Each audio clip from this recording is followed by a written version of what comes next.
Hola a todos, ¿cómo están? Bienvenidos un día más al canal. Mi nombre es Desiree y aquí como siempre les traigo un nuevo caso. Que esta vez les traigo una historia de un caso sucedido en Italia. Y se trata de un crimen sucedido en el lugar menos pensado, en el horario menos pensado. Y que cualquiera creería que se podría atrapar rápido al asesino. Sin embargo, la investigación se fue complicando cada vez más y más. Así que sin nada más que agregar, vamos a empezar. Este es el caso de Pasqualina la Barbuta.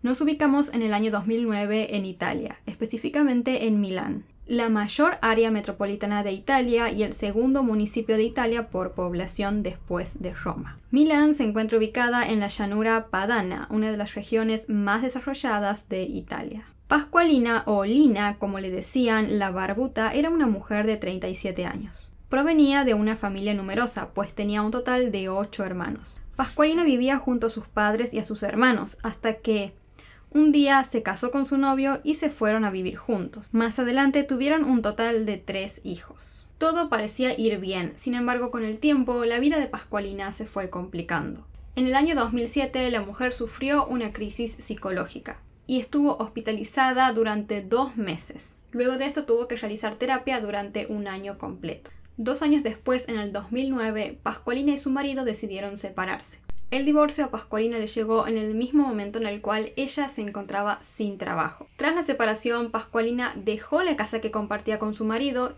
y se fue a vivir junto a sus 3 hijos a la casa de sus padres, en donde, además de su padre y de su madre, vivían 3 de sus 8 hermanos.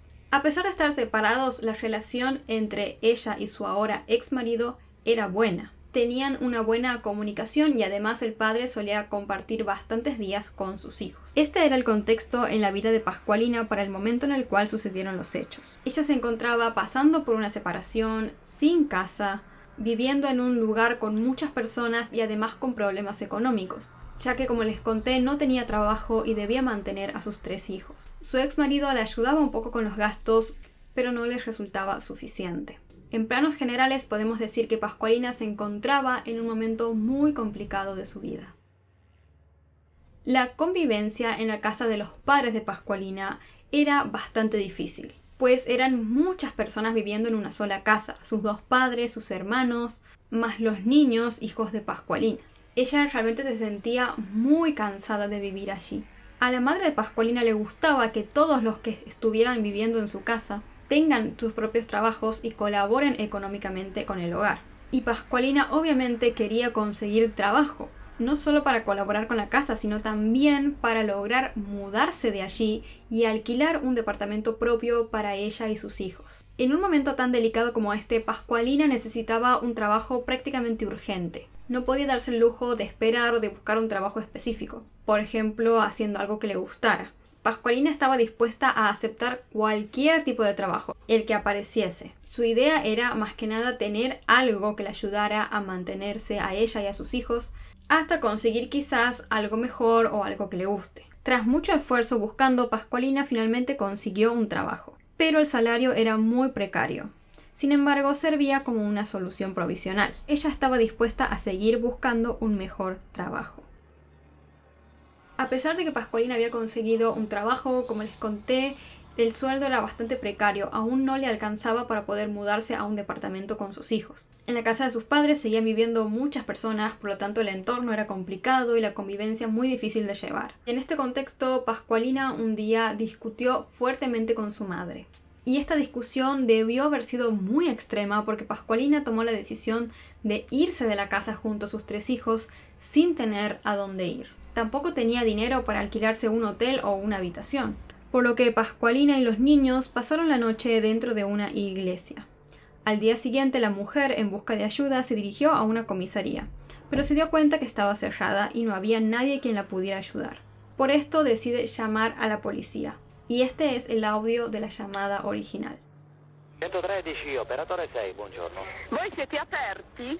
Noi siamo sempre aperti, 24 ore su 24. Io sono qui davanti a un commissariato che è chiuso. Commissariato sì, noi sì. Senta, io sono una mamma con 3 figli. Stanotte ho dormito in chiesa. Un'altra donna che è in difficoltà. Ah, perché ce ne sono altre? Ce ne stanno tante, signora, in difficoltà. Io sono qui al commissariato di... in che via siamo? Non so neanche. Traversa di Arbe.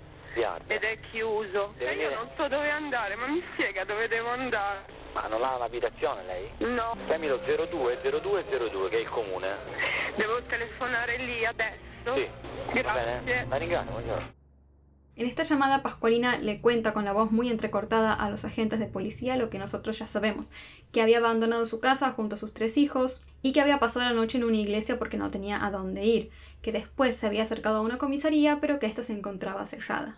En respuesta a esto, el policía que la atendió le dijo que llamara a servicios sociales y pidiera ayuda allí. Pero esto no sucedió porque Pascualina finalmente se terminó arreglando con su madre y su familia. Por lo tanto, regresó a vivir a la casa de sus padres. La vida de Pascualina siguió dentro de todo normal en los siguientes días. El día 6 de mayo de 2009, a la hora del almuerzo de un día laborable, llegó una llamada a los servicios de emergencia. 118? Guardi, mi serve un'ambulanza immediatamente. Dove? Allora, via Mario Borsa, angolo di Alex Visconti.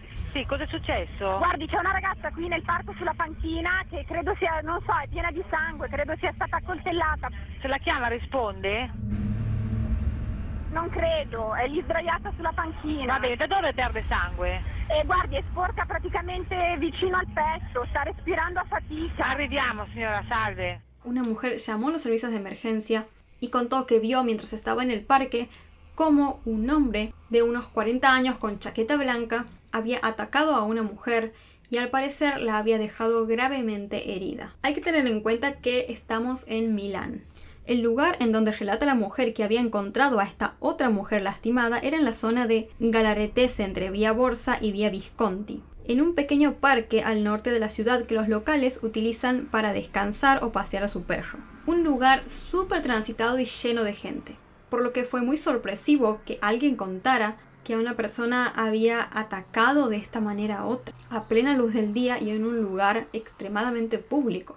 De todos modos, la policía fue inmediatamente hasta el lugar. Notaron que la mujer agredida estaba acostada encima del banco de la plaza. Tenían la esperanza de que ella aún se encontrara con vida y que pudieran hacer todo lo posible para salvarla. Pero cuando los agentes y los rescatistas llegaron, lamentablemente ya no quedaba nada por hacer. La mujer había fallecido. Así, este banco de una plaza en plena ciudad y sus alrededores se convirtieron oficialmente en una escena del crimen. Los investigadores cubrieron toda la zona y la delimitaron como justamente una escena del crimen. Se debía cuidar muy bien del área, porque este era un espacio demasiado público, por lo tanto era muy fácil que sea contaminada, lo que dificultaría muchísimo la investigación. Una vez que delimitaron todo el área, los agentes comenzaron a hacer las primeras investigaciones en la zona. A los investigadores les llamó mucho la atención este crimen, porque no solo había sucedido en un lugar público a plena luz del día, sino que en general esta no era una zona de crímenes violentos, no era para nada una situación común. Inspeccionando el área, encontraron allí tirados los objetos de la víctima, su bolso, su billetera y su identificación. De esta manera se pudo saber quién era la mujer que había sido asesinada en el parque. Era Pascualina la Barbuta. Después de investigar el área, levantaron el cuerpo y lo llevaron para hacerle la autopsia. La autopsia destacó que a Pascualina le habían provocado una única herida que resultó ser mortal. La misma había sido producida por un arma de un solo filo entre la segunda y tercera costilla. El golpe le había penetrado el corazón a la víctima y algunas áreas del pulmón. Básicamente, esta herida le provocó a Pascualina una muerte súbita por hemorragia. Ella solo vivió unos minutos después de ser atacada. Estaba muy mal, por lo que no pudo ni siquiera hablar o decirle algunas palabras a esta mujer, que le había intentado socorrer sobre qué le había pasado o quién era su asesino. Los agentes, tras investigar, lograron determinar cómo habían sido las horas anteriores a la muerte de Pascualina y por qué se encontraba en aquel parque cuando sucedieron los hechos. Recopilaron datos claves para la investigación. Resultó ser que el Ayuntamiento de Milán había contratado a Pascualina por un periodo determinado como sustituta de los servicios de conserjería en viviendas públicas. Aquel 6 de mayo la mujer debía ir a su primer día de trabajo. Pascualina a la mañana se levantó normalmente, salió de su casa y se dirigió al trabajo en cuestión. Pero mientras estaba yendo a trabajar, la mujer recibió un llamado inesperado, en el que le dijeron que había cambiado la dirección en la cual debía realizar el trabajo y que debía ir para otra casa. La misma quedaba en la zona de Via Visconti, el lugar en donde sucedió el crimen. Este dato era muy importante. A Pascualina de repente le cambiaron la dirección a la cual debía ir. Por lo tanto, nadie sabía a dónde ella iba a estar. De hecho, apenas se había enterado ella misma que debía ir a otro lugar. Esto complicaba la idea de pensar que podría tratarse de un crimen premeditado. Pero en fin, Pascualina fue a esta nueva dirección y empezó a trabajar normalmente. Cuando llegó el horario del almuerzo, Pascualina decidió ir a un parque que le quedaba cerca para comer la vianda que había llevado. Y como ya estarán suponiendo, ese parque era el mismo en el cual tan solo unos minutos después sería brutalmente asesinada. Pascualina fue a aquel parque, se sentó en un banco, tomó un sándwich que había llevado y empezó a comer tranquila. Después decidió quedarse unos minutos más en el banco leyendo un libro y tomando sol. Todo esto que ocurrió hasta ahora en el parque son cosas que se saben por determinados testigos. Lo que ocurre a partir de este momento se sabe solamente por una sola testigo, la mujer que llamó al servicio de emergencias y que fue la única testigo del crimen en sí. Un hombre al parecer se acercó hasta Pascualina y según esta mujer testigo, tanto el hombre como Pascualina empezaron a discutir. La mujer testigo quiso acercarse porque empezó a notar una situación extraña. Sin embargo, cuando terminó de acercarse, directamente ya notó que Pascualina estaba herida en el pecho, perdiendo mucha sangre, y que su asesino ya se había dado a la fuga. Fue ahí cuando la mujer entonces decidió llamar a los servicios de emergencia y a la policía. Pascualina se encontraba con muchas dificultades para respirar y con varias fugas de sangre. Le quedaban tan solo unos minutos de vida. Esta mujer y única testigo proporcionó varios datos más muy importantes. Y uno de ellos fue la descripción física específica de cómo se veía el hombre que le quitó la vida a Pascualina. Según lo que dijo esta mujer, el hombre tenía una parte de la cabeza calva, era robusto y tenía la cara redonda. Podría tener aproximadamente unos 35 años y 5 pies de altura. Con toda esta información se elaboró un identikit que fue muy bueno gracias a tantos datos que se tenían. Se podía ver muy bien el rostro de la persona en cuestión y era fácilmente identificable. La imagen que están viendo en este momento es el identikit real que se hizo del asesino de Pascualina. Para empezar a buscar a los posibles sospechosos, lo bueno era que la policía tenía una guía muy específica de cómo se veía esa persona. Como muchos de ustedes sabrán, la gran mayoría de las veces cuando sucede un crimen, para empezar a investigar se recurre a las personas del entorno más cercano a la víctima. En el caso de Pascualina, estas personas eran su ex marido y su familia. Por ende, el primer sospechoso que la policía pensó en investigar fue su ex marido. La policía fue hasta la casa del hombre y le dio la noticia de que Pascualina había sido asesinada. Él no solamente se mostró muy mal por lo que le contaban, sino también desesperado por la situación, ya que cayó en cuenta que había quedado solo a cargo de 3 hijos. Pero obviamente que el hombre haya estado triste y desesperado no quería decir que no era culpable. Sin embargo, sí tenía una coartada. El hombre contó que él no estaba en la ciudad en el momento en el cual había sucedido el crimen, sino que se encontraba en Brescia, una ciudad del norte de la región italiana de Lombardía. Tras investigar, los agentes pudieron confirmar que lo que decía el hombre era totalmente cierto. Además, la descripción del sujeto que había dado la testigo y el identikit era muy diferente a cómo se veía el ex marido de Pascualina. Por todo esto, finalmente el hombre fue totalmente exonerado de cualquier tipo de sospecha. Las siguientes personas para investigar eran entonces los familiares de Pascualina. Y ya sabemos que ella tenía muchos, y que además había tenido mala convivencia y discusiones importantes durante el último tiempo. Pero no pudieron encontrar a nadie que coincidiera con el identikit, ni tampoco hallaron nada sospechoso en ninguno de los familiares. Cada vez parecía volverse más complicada la investigación. Tras descartar al exmarido y a los familiares de Pascualina, ya nada cuadraba. Pascualina era una mujer tranquila, que no tenía enemigos, tampoco tenía buena suerte, es decir, no era una mujer que haya tenido dinero o algo así como para justificar un crimen.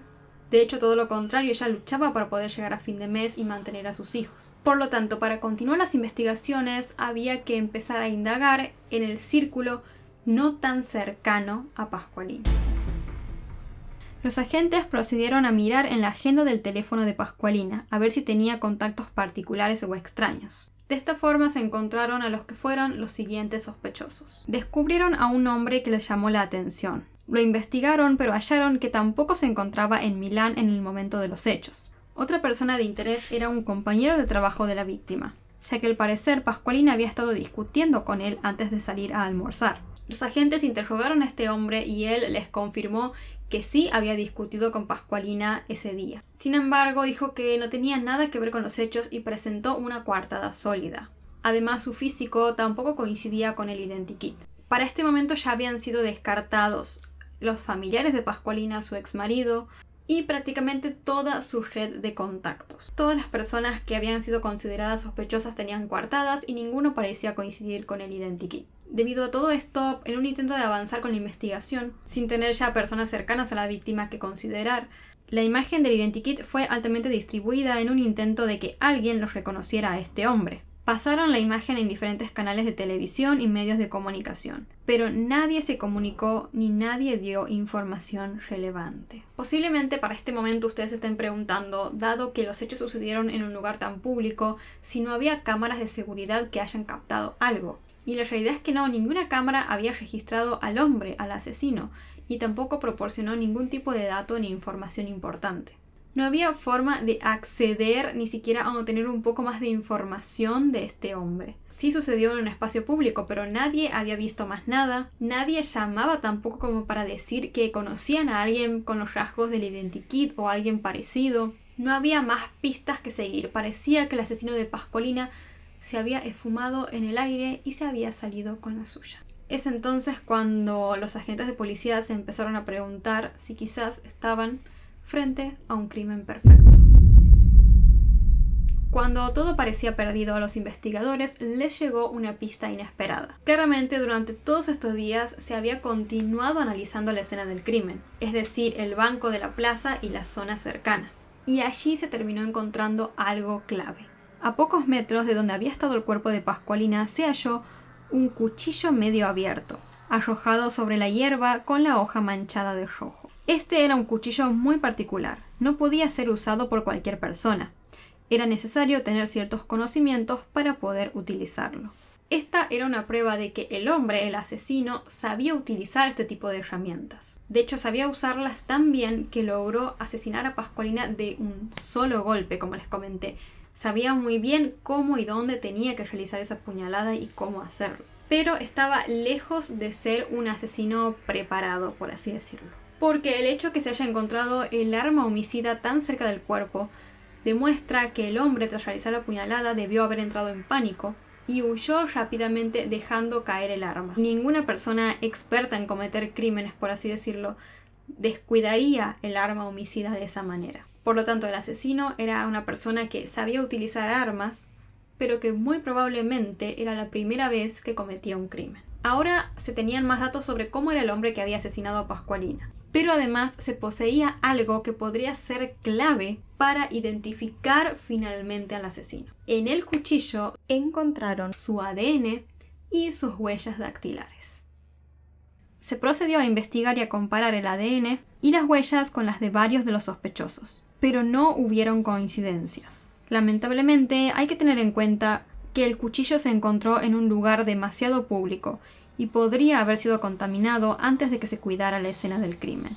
Sin coincidencias, parecía que todo había vuelto a cero una vez más, y que se estaba de nuevo frente a un crimen perfecto. Lo único que quedaba ya para ese momento era elaborar, con todas las pistas que se habían encontrado hasta el momento, diferentes teorías sobre lo que le pudo haber pasado a Pasqualina. Lo primero que descartaron los investigadores fue que se haya tratado, como les conté, de un crimen planificado. Principalmente porque nadie sabía que Pasqualina iba a estar en ese lugar, y además porque ninguna persona habría cometido un crimen en un lugar tan público y mucho menos a plena luz del día. Eliminada entonces la posibilidad de un crimen premeditado, quedaba la opción de pensar que este había sido un crimen voluntario pero impulsivo. La primera idea fue pensar que se trató de un robo que salió mal. Sin embargo, en el lugar de los hechos, como les conté, hallaron la bolsa, la billetera y el teléfono de Pasqualina, por lo que esto llevaba a que sea más difícil creer que se haya tratado de un robo. Sin embargo, podría haber sucedido que el ladrón no haya tenido tiempo de robar.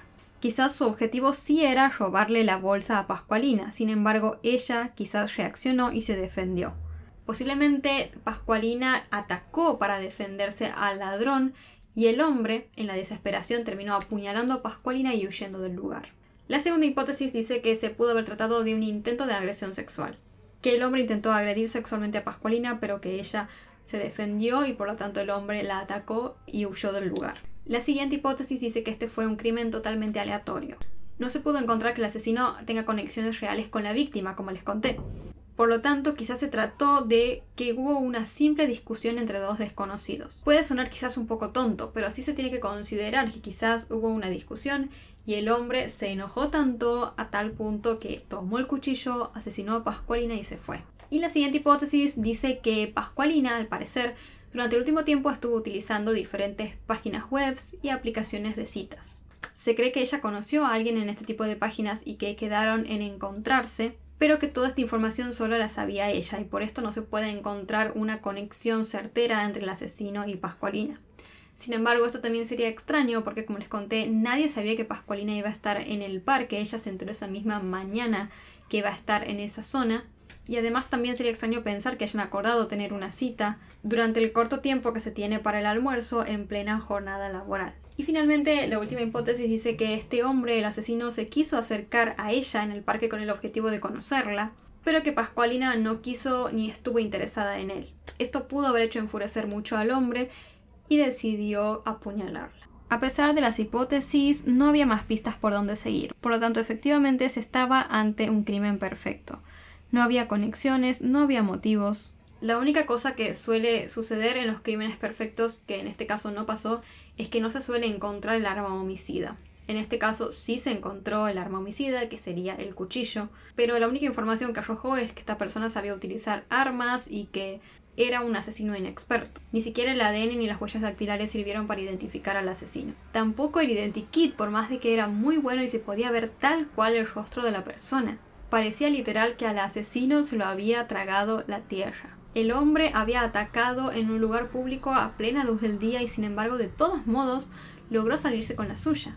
Lamentablemente quizás todo esto se trató de una persona al azar que no planificó un crimen, sin embargo lo cometió y tuvo demasiada suerte. Estaban trabadas, como les conté, todas las investigaciones hasta que finalmente, un año después del crimen, la policía le confió el cuchillo, es decir, el arma homicida, a un genetista, quien lo estudió y dijo que el ADN encontrado en el mango era de un hombre y que el perfil era el de un isleño, un individuo nacido en Sicilia o en Cerdeña. Esta nueva información hizo que la investigación se reiniciara. Se comparó el ADN con el de varios hombres isleños que estaban detenidos en diversas cárceles por robo. Y de esta manera se encontró a una persona de interés. El hombre en cuestión tenía varios antecedentes por robo y si bien presentó una coartada, esta no pudo ser confirmada.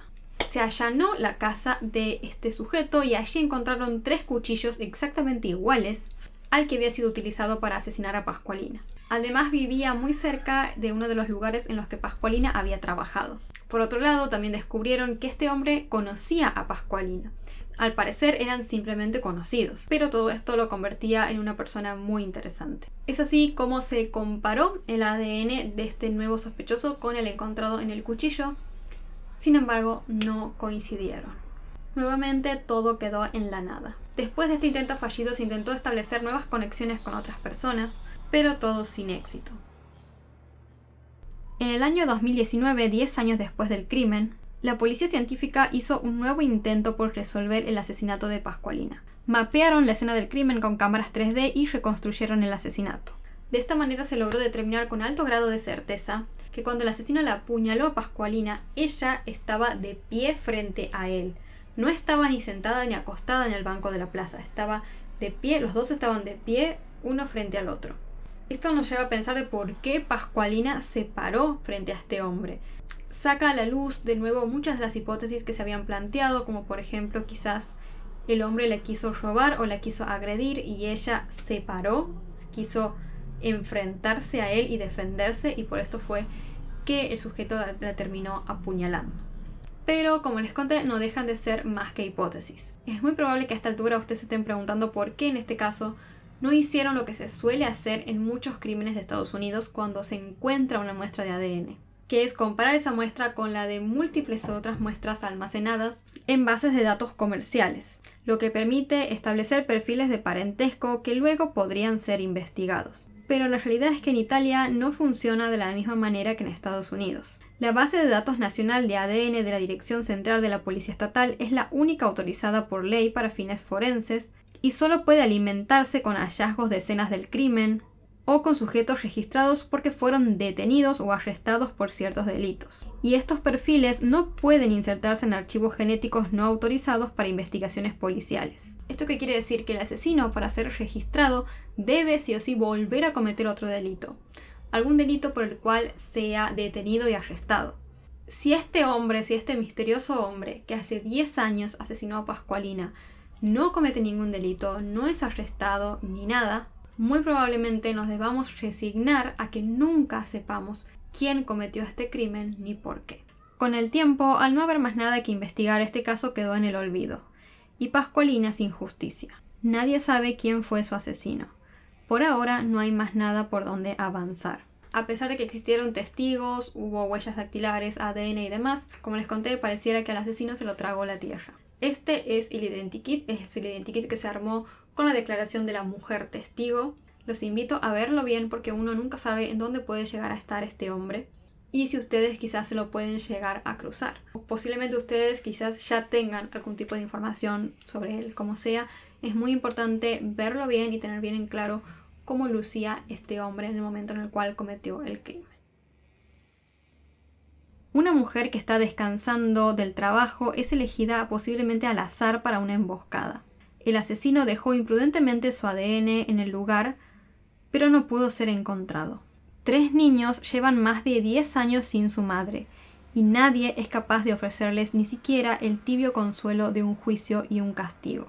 Lamentablemente, quizás estemos efectivamente delante de un crimen perfecto, y Pascualina nunca reciba la justicia que merece. Ahora, cuéntenme qué opinan ustedes de este caso. ¿Quién creen que fue el asesino de Pascualina? Y sobre todo, ¿cuál es su teoría sobre este caso? ¿Creen que fue una persona aleatoria, una persona que conocía antes a Pascualina? O quizás incluso pueden creer que la mujer, que la única testigo que proporcionó el identikit, está mintiendo y dio una información falsa y por eso este hombre nunca fue encontrado. Hasta eso creo que incluso puede ser. Todas sus hipótesis o sus ideas son totalmente bienvenidas en la caja de comentarios. Ahora sí, este fue el caso de hoy. Si les resulta de interés en general este tipo de contenido, los invito a suscribirse al canal y activar la campanita de notificaciones para que YouTube les avise cada vez que suba un nuevo video. Antes de irme les dejo como siempre por acá mis redes sociales, por acá un botón para que pueden suscribirse y por acá abajo videos o listas de reproducción recomendadas para ustedes. Me apoyas y me ayudas mucho dándole un me gusta a este video, dejando tu comentario o compartiéndolo en tus redes sociales. Muchas gracias por verme, les mando un beso gigante, cuídense mucho y yo los veo la próxima.